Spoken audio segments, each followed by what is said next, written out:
मंडळी नमस्कार, कडक बातमध्ये आपलं स्वागत। मंडळी, राज्याच्या विधानसभा निवडणुकीच्या पूर्वी एकनाथ शिंदे यांच्या नेतृत्वाखालील महायुतीच्या सरकारनं राज्यातील सर्व महिलांना एसटी महामंडळाच्या बसच्या प्रवासासाठी 50% सवलत देण्याचा निर्णय घेतला होता। त्यानुसार ही लोकप्रिय योजना त्या काळी ठरली होती। अर्थात ही सवलत सध्याही महिलांना मिळते, तसंच ज्येष्ठ नागरिकांना देखील एसटी प्रवासात सवलत देण्यात येते। मात्र महिला आणि ज्येष्ठ नागरिकांना दिलेल्या सवलतींमुळे एसटी तोट्यात गेली असल्याचं राज्याचे परिवहन मंत्री प्रताप सरनाईक यांनी नुकतंच म्हटलंय। त्यामुळे सरनाईक यांच्या विधानावरून आता मोठ्या प्रमाणात चर्चा होण्याची शक्यता व्यक्त होते। दुसरीकडे मुख्यमंत्री देवेंद्र फडणवीस हे जुन्या सरकारच्या अर्थात शिंदे सरकारच्या अनेक लोकप्रिय योजनांना स्थगिती देण्याच्या तयारीत आहे। मोफत शिवभोजन थाळी, आनंदाचा शिधा तसंच तीर्थदर्शन मोफत योजना या योजना बंद केल्या जाऊ शकतात असं सांगितलं जातंय। तर उपमुख्यमंत्री एकनाथ शिंदे हे आपल्या जुन्या योजना चालू ठेवण्यासाठी आग्रही असल्याचंही म्हटलं जातंय। आपण मुख्यमंत्री नसलो तरी लाडक्या बहिणींचे लाडके भाऊ आहोत असंही अनेक ठिकाणी एकनाथ शिंदे म्हणत फिरतायत। मात्र आता महिलांना एसटी प्रवासात दिली जाणारी सूट लक्षात घेऊन त्यांच्याच मंत्र्यानं तोटा होत असल्याचं सांगितल्यामुळे महायुतीमधील अंतर्गत वाद चव्हाट्यावर आल्याचं दिसून येतंय।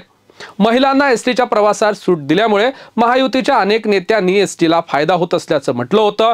तसंच या योजनेमुळे एसटीला तोटा होणार नसल्याचं वारंवार महायुतीच्या नेत्यांनी स्पष्टही केलं होतं। मात्र आता खुद्द राज्याचे परिवहन मंत्री प्रताप सरनाईक यांनी एसटी महामंडळाला दिवसाला 3 कोटी रुपयांचा तोटा होत असल्याची थेट कबुलीच दिली। आमच्या बहिणींना 50% सवलत तसंच ज्येष्ठ नागरिकांनाही बसमधल्या सवलतीमुळे परिस्थिती अशी झाली आहे की एसटी बस दर दिवशी 3 कोटी रुपये तोट्यात आहे। आपण सर्वांनाच सवलत देत बसलो तर मला असं वाटतंय की एसटी महामंडळ चालवणं कठीण होईल असंही प्रताप सरनाईक यांनी म्हटलं आहे। महायुतीच्या इतर नेत्यांची वक्तव्य आणि आता परिवहन मंत्र्यांचं वक्तव्य यातलं कुणाचं वक्तव्य खरं म्हणायचं आणि कुणाचं खोटं असाही प्रश्न आपल्याला पडू शकतो। मात्र यातलं कुणीतरी खोटं बोलतंय हे मात्र आपल्याला समजून घ्यावं लागेल। दरम्यान प्रताप सरनाईक यांनी असंही म्हटलंय की आता यापुढे एसटीत कोणत्याही प्रकारची नवीन सवलत मिळणार नाही। एवढंच नाही तर अशा प्रकारच्या सवलती दिल्या तर एसटी महामंडळ चालवणं कठीण होईल असं सूचक विधानही परिवहन मंत्र्यांनी केलंय। दरम्यान सरनाईक यांच्या विधानामुळे एसटीच्या प्रवासात महिलांना दिली जाणारी सवलत बंद होणार आहे का याबद्दल सध्या उलटसुलट चर्चा रंगल्यात। विधानसभा निवडणुकीआधी महायुतीच्या सरकारनं अनेक लोकप्रिय योजना जाहीर केल्या होत्या। त्यातीलच महिलांना एसटी प्रवासात 50% सूट देण्याचा निर्णय हा देखील महत्त्वाचा आणि मोठा लोकप्रिय ठरला होता। तसंच महिलांना लाडकी बहीण योजना देखील लागू करण्यात आली होती। महिला वर्गावर महायुतीचं सरकार त्या काळी उदार झालं होतं। मात्र आता निवडणूक होऊन 3 महिने झाले आहेत। 3च महिन्यामध्ये महिलांना मोफत देणं सरकारला परवडणासं झालं आहे। लाडकी बहीण योजनेमध्ये असंख्य महिलांना दिली जाणारी मदत थांबवली जाणार आहे असंही म्हटलं जातंय।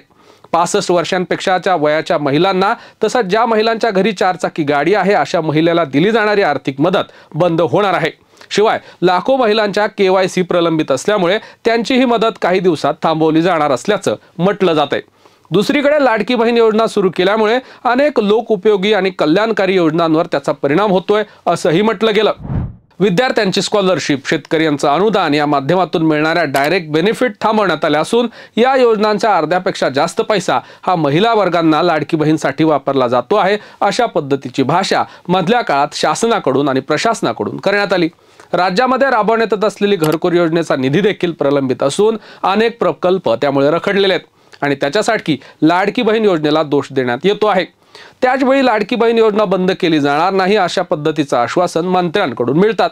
लाडकी बहीण योजनेचा लाभ घ्यायचा असेल तर लाभार्थी महिलांना आता दरवर्षी KYC करणं बंधनकारक असणार आहे आणि ही KYC जून महिन्यात करणं बंधनकारक असणार आहे।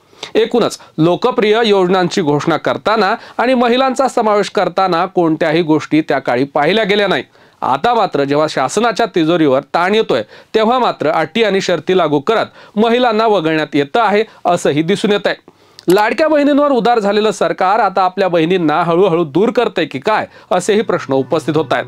म्हणजे तुम्हाला काय वाटतं, बस प्रवासात दिली जाणारी 50% सूट आणि लाडकी बहीण योजना हळूहळू बंद करण्यात येईल का याबद्दल आम्हाला कमेंट बॉक्समध्ये नक्की कळवा। व्हिडिओमध्ये तुर्तास वेळ झाली इथेच थांबण्याची। पाहत रहा कडक बात।